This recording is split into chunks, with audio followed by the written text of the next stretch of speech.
Assembly ఎన్నికలు pure గా కాళేశ్వరం ఎజెండాతోనే నడిచాయి.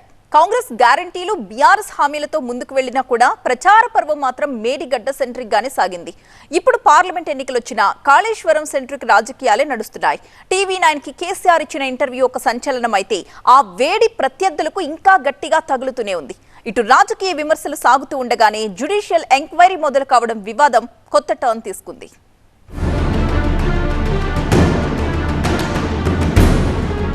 కాళేశ్వరం కేంద్రంగా మాటల యుద్ధం. 6 నెలలు అవుతున్నా తగ్గని వేడి. ఇంకా ప్రాజెక్టు చుట్టూనే ఓట్ల రాజకీయం. తెలంగాణలో అధికార ప్రతిపక్ష పార్టీల రణం. తెలంగాణ కల సాకారమయ్యాక ఆనాటి సీఎం కేసీఆర్ ప్రతిష్టాత్మకంగా తీసుకున్న నిర్ణయం కాళేశ్వరం ప్రాజెక్ట్. ఉత్తర తెలంగాణకు వరప్రదాయనిగా కాళేశ్వరాన్ని తీర్చిదిద్దాలన్న ఆకాంక్షతో 90,000 కోట్లతో మల్టీ స్టేజ్ లిఫ్ట్ ఇరిగేషన్ ప్రాజెక్టును నిర్మించారు. కేవలం 2.5 ఏళ్లలోనే 90% పనులు పూర్తి చేసి కరోనా వల్ల కాస్త నెమ్మదించిన తర్వాత పూర్తి చేశారు.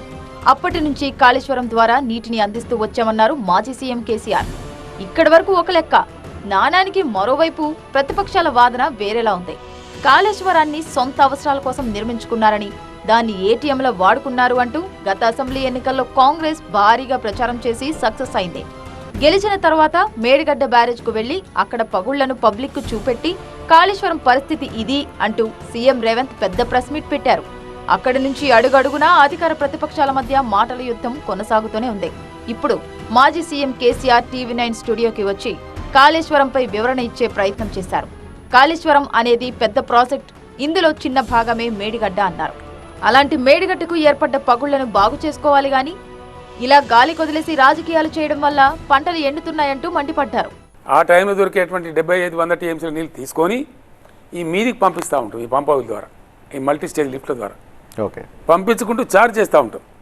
దాంతో భూగర్భ జలం పడిపోదు, బోర్లు ఎండిపోవు, కొత్త బోర్లు కూడా పడతాయి, పొలాలు ఎండిపోవండి. వీళ్ళు చేసిన పని ఏంది? ఇప్పుడు అతికి పోయి అందులో ఇందో పట్టుకుంటామని, అబ్బా ఇక దొరికిందిరా అని ఒక పిచ్చి ఆదుర్దాలో ఇక కేసీఆర్ను బదనాం చేయొచ్చని మొత్తం మేడిగడ్డ ప్రాజెక్టు గోల్మాలన్నట్టుగా చెప్పినారు. ఇక టీవీ9తో కేసీఆర్ ఇంటర్వ్యూ తెలంగాణ రాజకీయాలను కుదిపేస్తోంది. ప్రతిపక్ష నేతల మాటలపై తీవ్ర స్థాయిలో మండిపడుతున్నారు నేతలు. కాళేశ్వరం ప్రాజెక్టుపై ప్రెజెంటేషన్ ఇచ్చే మంత్రి ఉత్తమ్ కుమార్ రెడ్డి బీఆర్ఎస్ కమిషన్ల కక్కుర్తి వల్లే పంట నష్టం జరిగిందన్నారు.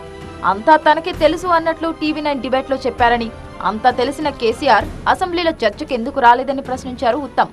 ఇప్పుడేదో ఓహో అక్కడ నీళ్లుంటే బాగుండు, ఉత్తర తెలంగాణలో పంట ఎండిపోయింది అంటే ఎస్, మీ కమిషన్ల కక్కుర్తి వల్లనే, మీ నాసిరకం పనుల వల్లనే పంట నష్టం జరిగింది, మీ వల్లనే. అదేవిధంగా శాసనసభలో రోజుల పాటు మేము చర్చ జరిపినాం. మీరు కూడా రండి, ఈ చర్చలో పాల్గొన్నాను. నీకే అంత తెలుసు అనుకుంటావు కదా. మరి ఇంత నీకు తెలిసినా ప్రజలు నేను తిరస్కరించిండ్రు. తన కళ్ల ముందే కాళేశ్వరాన్ని పాడు చేస్తుంటే ఊరుకునే ప్రసక్తే లేదన్నారు మాజీ సీఎం కేసీఆర్. తెలంగాణను నాశనం చేస్తూ కూర్చుంటే 50,000 మంది రైతులతో కాళేశ్వరం వెళ్లి రిపేర్ చేస్తాను అంటూ ఘాటుగా వ్యాఖ్యానించారు. టీవీ9 డిబేట్లోనే ప్రతిపక్షాలకు వరుస కౌంటర్లు వేశారు. మీరు కాళేశ్వరం ప్రాజెక్టును నా కళ్ళ ముందే తెలంగాణ నాశనం చేస్తూ కూర్చుంటే నేను మౌనం పాటించే ప్రసక్తి లేదు. మీరు ఎవడడ్డస్తారో రాండి, 50,000 మంది రైతులను తీసుకొని మిమ్మల్ని పండబెట్టి తొక్కుకుంటూ పోయి దాన్ని రిపేర్ చేస్తా, కాళేశ్వరం పంపులు నడుపుతా అని చెప్పిన మొన్న కరీంనగర్ జిల్లాలో. Yes, I said it. And political statement okay, కానీ ప్రభుత్వం చేయాల్సిన పని ఇండివిజువల్ ఏం చేయాలి? మేము ఇది ప్రజాస్వామ్యం, ప్రజాయుగం. ప్రభుత్వం కూడా మొండికేసి చేయకపోతే ప్రజలు చేసుకుంటారండి. ఒక చీప్ పొలిటికల్ టాక్టిక్స్ కోసం, మీ చిల్లర రాజకీయాల కోసం దాన్ని బలి పెడతామంటే ఎట్లా చూస్తూ ఊరుకుంటుందండి తెలంగాణ సమాజం? ఎందుకు ఊరుకోవాలా? టీవీ9తో కేసీఆర్ వ్యాఖ్యలపై అటు రేవంత్ కూడా స్పందించారు. కేసీఆర్ అసెంబ్లీకి రమ్మంటే రారు, కానీ టీవీ9 చర్చల్లో మాత్రం పాల్గొంటారని విమర్శించారు. కాళేశ్వరంపై ఎక్కడంటే అక్కడ చర్చకు సిద్ధం అంటూ సవాలు విసిరారు. సూటిగా సవాలు విసురుతున్న కేసీఆర్, నువ్వు కట్టిన అద్భుతం ఏందో, ఈ అద్భుతం తెలంగాణకు ఏ రకంగా ఉపయోగపడుతుందో మేమందరం వస్తాం, ఆమె కూర్చుందాం, నిపుణులను పిలిపిద్దాం, మేధావులను పిలిపిద్దాం, తెలంగాణ సమాజాన్ని ఆహ్వానిద్దాం, అన్ని ప్రభుత్వమే ఏర్పాటు చేస్తుంది. నీకు దమ్ము, ధైర్యం, నీతి, నిజాయితీ, చిత్తశుద్ధి ఉంటే రా కాళేశ్వరం పోదాం. నువ్వు కట్టింది అద్భుతమైతే కాళేశ్వరం దగ్గరనే చర్చ పెడదాం రా. ఓవైపు కాళేశ్వరంపై ఇలా మాటల యుద్ధం జరుగుతూనే ఉంది. మరోవైపు మేడిగడ్డ పిల్లర్ల కుంగుబాటుపై జ్యుడిషియల్ ఎంక్వైరీ ప్రారంభమైంది.